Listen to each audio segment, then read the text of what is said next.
Radhe Radhe friends, good morning. कैसे हैं आप सभी? उम्मीद करती हूँ आप सभी बहुत ही अच्छे होंगे, स्वस्थ होंगे और मैं भी बहुत ही अच्छी हूँ। और मॉर्निंग का समय है, सुबह 8:30 बज रहा है, नहीं 8:30 नहीं, सॉरी 10:30 बज रहा है। और अभी से मैं आज का ब्लॉग स्टार्ट कर रही हूँ।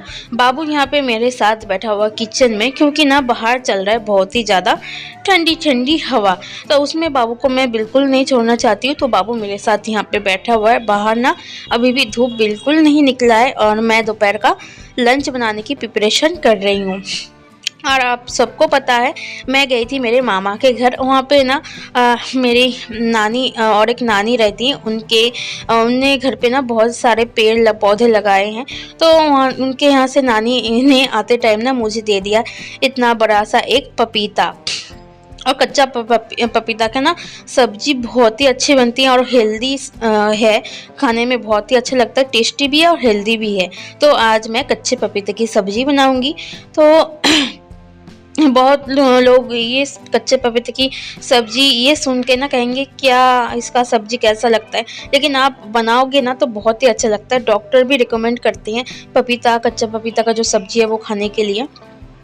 और यहाँ पे प्रेग्नेंट लेडी नहीं खा सकते, लेकिन बाकी सब लोग खा सकते हैं। तो यहाँ पे आधा पपीता मैंने काट के अच्छे से छील के साफ़ करके मैं छोटे छोटे पीस में काट रही हूँ। और मेरे हस्बैंड नीचे से सामान ला रहे हैं। सामान मतलब जब हम लोग नीचे से रूम खाली करके ऊपर आए थे ना, उस टाइम पे बहुत सारा कुछ ऐसा सामान है जो कि हम लोगों को हर टाइम नहीं चाहिए होता है। वो ना मेरा किचन के ऊपर ही जो अराना है ना, उसमें स्टोरेज है, उसमें मैं रखती थी। तो सब कुछ जो है हस्बैंड अभी एक एक करके लेके आ रहे थे और किचन में रख रहे थे, सेट करके रख रहे थे। तो वही चीज़ मैं हस्बैंड के साथ बात कर रही थी, कहाँ पे रखना है कहाँ पे नहीं रखना है, वो देखते हुए मैं यहाँ पे सब्जी भी काट रही थी। तो ये बात करते करते आज पता नहीं इतनी जल्दी धूप कैसे निकल आई, बहुत अच्छी धूप निकल आई बाहर। तो मैं जल्दी से आलू और पपीता काट के जल्दी से जितने भी सारे कपड़े थे ना, सारे मैं बाहर धूप में डाल के आई हूँ। और यहाँ पे हस्बैंड से बात कर रहे थे और मैं सब्जी काट रही थी बात करते करते। और ये जो सब्जी है ना, ये एक साग की बीज है, जो कि पुई शाक हम लोग बोलते हैं। एक साग है, उसका बीज है ये। मतलब बहुत ही टेस्टी होती है खाने में। और इस बीज मैं मामा के यहाँ से लेके आई हूँ, मेरी एक मामी है, उन्होंने दिया है। और मतलब ऐसा होता है ना कि बहुत दिन बाद जाओ, या फिर बहुत दिन बाद क्या, मामा के घर पे जाओ ना, तो मामी मामा सब लोग ऐसा वो करते हैं कि ये चीज़ ले जाओ, वहाँ पे शहर में नहीं मिलता है, मतलब टाउन में नहीं मिलता होगा और वहाँ पे नहीं मिलता होगा, चलो ये चीज़ ले जाओ वो चीज़ ले जाओ, तो ये सब कुछ बांध देते हैं। वैसे मेरी मामी है, ऐसे ही ये जो एक साग है ना, ये भी मामी ने पुई साग ये भी बांध के दिया था। और इसे मैं साफ़ करके यहाँ पे काट रही हूँ। आपको पता है कि नहीं, प्लीज़ मुझे कमेंट करके ज़रूर बताना। और ये देखिए, ये जो हसिया है ना, ये भी मैं वहाँ से लेके आई हूँ, मेरे मामा ने लग के दिया है, एक मामा ने। क्योंकि मेरे पास जो हसिया है ना, उसमें धार बिल्कुल नहीं है, साग वगैरह नहीं कटता अच्छे से, या वैसे कि आलू भी मैं अच्छे से नहीं काट पाती हूँ, इसीलिए ये वाला मैं लेके आई हूँ। बहुत अच्छी, इसमें बहुत ज़्यादा धार भी है और बहुत अच्छी डिज़ाइन भी है इसका, देखो मोर बनी हुई है। और इस वजह से ना मुझे परेशानी भी हो रही है, क्योंकि मैं अच्छे से इसे सेट नहीं कर पा रही हूँ, क्योंकि इसका जो चोंच है ना बार बार हाथ पे लग रहा है, और बाबू कभी हाथ लगाएगा तो उसे चोट लग सकती है, इसलिए मैं ये ना हटा हटा के रखती हूँ। और यहाँ पे ये जो पुई साग की बीज है ना, थोड़ी बहुत पक गया है, और ये पका हुआ ही ज़्यादा अच्छा लगता है खाने में। तो चलिए यहाँ पे अच्छे से मैं एक एक करके काट के साफ़ कर लेती हूँ, क्योंकि साग है, अच्छे से साफ़ पानी से इसे क्लीन करना पड़ेगा। तो इसे क्लीन कर लेंगे। हस्बैंड जो है नीचे से ये सारा सामान लेके आए हैं। इसमें एक हमारा नया डिश जो कि नीचे से ख़राब हो चुका है, लेकिन ऊपर से पूरा सही है। और एक स्टोव, यहाँ पे देखियो, स्टोव नहीं सॉरी, एक ओवन लेके आए हैं। ये सिंगल ओवन है, जैसे एक चूल्हा का ओवन होता है ना वैसा वाला ओवन। ये जब मेरे हस्बैंड पहली बार यहाँ पे आए थे ना, उस टाइम मेरी शादी नहीं हुई थी, लेकिन हम एक दूसरे को जानते थे। तो उस टाइम की बात है, उस टाइम मेरे हस्बैंड अकेले रहते थे, तो उनके हिसाब से खाना पीना बनता था। तो पहली बार उन्होंने पहली अपनी यहाँ पे आके पहली जो कमाई है ना, वो पहले दिन की कमाई से ये जो चूल्हा वो लेके आए थे। तो ये एक हम बोल सकते हो इमोशन है इसके साथ जुड़ा हुआ, जो कि हस्बैंड ना ये चूल्हा को मैं कहती हूँ कि बेच दो, लेकिन ऐसे मजाक में मैं कहती हूँ इस ना बेच दो, लेकिन मुझे पता है कि ये कभी नहीं बेचेंगे, क्योंकि उनकी पहली कमाई से खरीदा हुआ सामान है, वो कभी बेचना नहीं चाहिए, क्योंकि उसके साथ ना बहुत ज़्यादा इमोशन जुड़ी होती है। तो इसीलिए हस्बैंड नीचे से ऊपर ले आए, सब कुछ इस तरीके से सेट कर दिया है। ऐसा ना होता है कि आप पहली कमाई से, चाहे आप 10 रुपये कमाओ, उसी से आप कोई चीज़ लेना, वो चीज़ हमेशा ज़िंदगी भर आपके लिए खास रहता है, खास रहेगा, और उम्र भर आपको याद रहता है कि मैंने पहली कमाई से ये चीज़ लिया था, घर के लिए लिया था, अपने लिए, परिवार वालों के लिए लिया था, ये याद रहता है। वैसे आपके जीवन में पहली कमाई से आपने क्या लिया है, या फिर आपके हस्बैंड ने क्या लिया, प्लीज़ मुझे कमेंट करके ज़रूर बताना। और इस चूल्हे से ही ना शादी के 1 साल तक मैंने इस चूल्हे पे ही खाना बनाया है। एक ओवन के चूल्हे में मैं खाना बनाती थी। उस टाइम बाबू नहीं था, जाहिर सी बात है, मैं अकेली थी, मेरे हस्बैंड 2 लोग थे, तो एक चूल्हे पे ही खाना बनता था। और अब तो खैर बहुत कुछ बदल चुका है। जिस टाइम मैं मेरे हस्बैंड के पास आई थी तो उनके पास देखा जाए तो बस वही खटिया, बस गिने चुने 3-4 सामान था।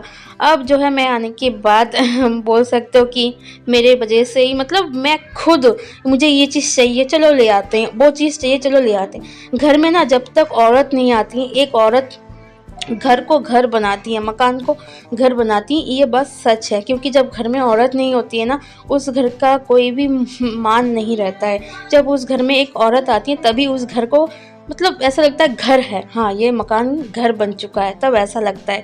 तो मैं आने के बाद एक एक करके एक एक सामान मैंने बढ़ाया, तो उस तरीके से आज मेरा पूरा मतलब देख सकते हो पूरा मेरा गृहस्थी है।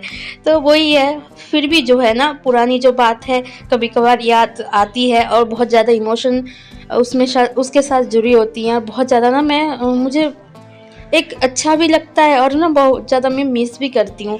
अब देखिए मैं रोज़ ना 2-3 सब्ज़ी बनाती हूँ।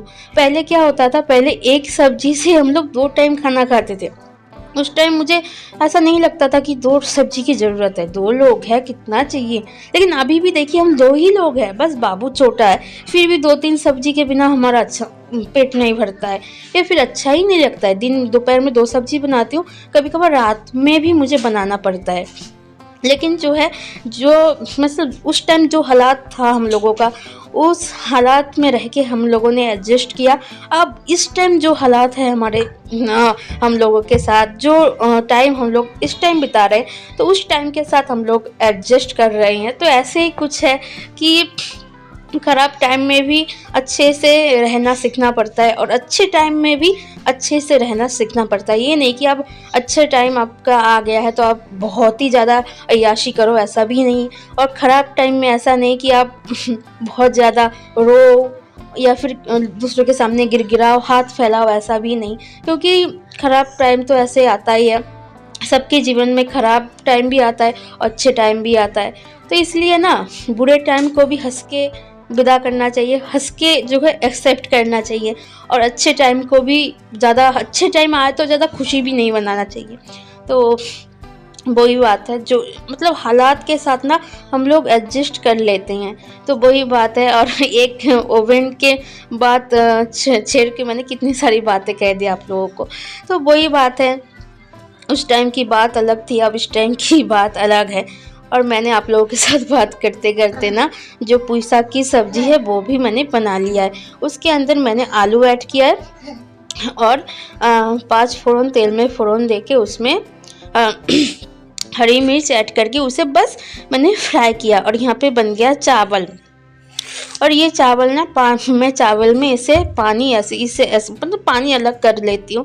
इससे क्या होता है, जो शुगर की बीमारी होता है ना, तो वो कम होता है। क्योंकि शुगर जो है ना इस वजह से ज़्यादा बढ़ता है। तो कभी भी जो है हमें पानी समझ चावल बॉयल नहीं करना चाहिए, जो कि हमारे घर पे सब लोग ऐसे ही खाते हैं, तो हमें भी ऐसे आदत है। और ये ऐसे ना चावल बिल्कुल खिला खिला सा होता है, बहुत ही ज़्यादा अच्छा बनता है चावल।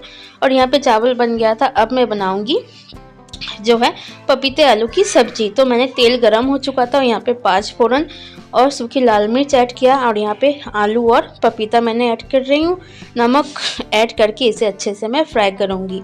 आप यकीन मानिए पपीता ना ऐसे ही 10-15 मिनट में बिल्कुल गल जाता है, तो ज़्यादा टाइट नहीं होता, देखने में ऐसा टाइट लगता है लेकिन 10-15 मिनट में बिल्कुल गल जाता है। नमक डाल के अभी मैं ढक के इसे फ्राई कर लूँगी। फिर लास्ट में ना अदरक घिस के और हरी मिर्च जो है बीच में से काट के इसमें मैं ऐड कर दूंगी। बहुत ही कम मसालों में ये सब्जी बनती है और बनती है बहुत टेस्टी और बहुत हेल्दी भी। क्योंकि ये कम मसालों में बनती है तो इसलिए इसे हेल्दी सब्जियों में एक सब्जी जो है डॉक्टर रिकमेंड करते हैं। कोई बीमार पड़ जाए ना, उनके लिए डॉक्टर रिकमेंड करते हैं कि पपीता और कोई वेजिटेबल दे के सूप बनाओ। क्यों बोलते हैं? क्योंकि ये हेल्दी है। और यहाँ पे देखिए हरी मिर्च मैं काट के ऐड कर रही हूँ और इसके बाद ना मेरा फ़ोन अपने आप बंद हो गया था, मुझे पता भी नहीं चला। तो चलिए आज का ब्लॉग भी मैं यहाँ पे एंड कर रही हूँ। Tata bye.